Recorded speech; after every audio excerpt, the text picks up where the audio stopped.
This is Mike Maloney, and Mike is my gold expert. And the reason gold is so important, gold and silver, is because gold and silver is God's money. It's money made by God. And then in 1971, the U.S. government, under President Nixon, took God's money and turned it into man-made money. Never in the history of the world, this is the thing, never in the history of the world has this ever happened. In 1971, the U.S. and Nixon convinced the entire world to replace gold and silver with paper money. This stuff. Cash is trash.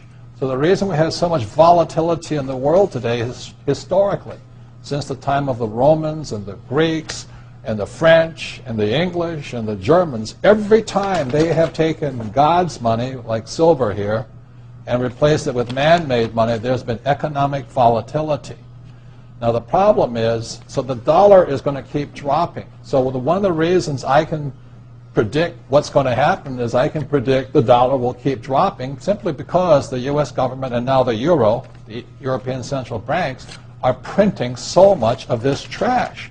So you'll see gold going up in price, oil going up in price, real estate going up in price, because this is trash. So that's what happened in 1971, has happened throughout history. And the reason this current election doesn't make any difference is the only person that can put this back in place is a strong, charismatic leader. People like Julius Caesar, Napoleon. That's why they were such great leaders, was they actually replaced this with this.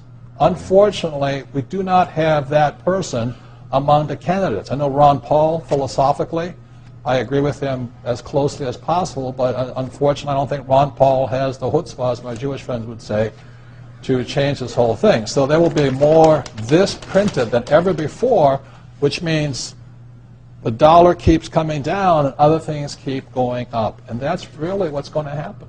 It's predictable. And eventually this will go to its true worth, zero. So all of you savers out there and people trying to save this trash, you're going to lose big time. With that, Mike Maloney.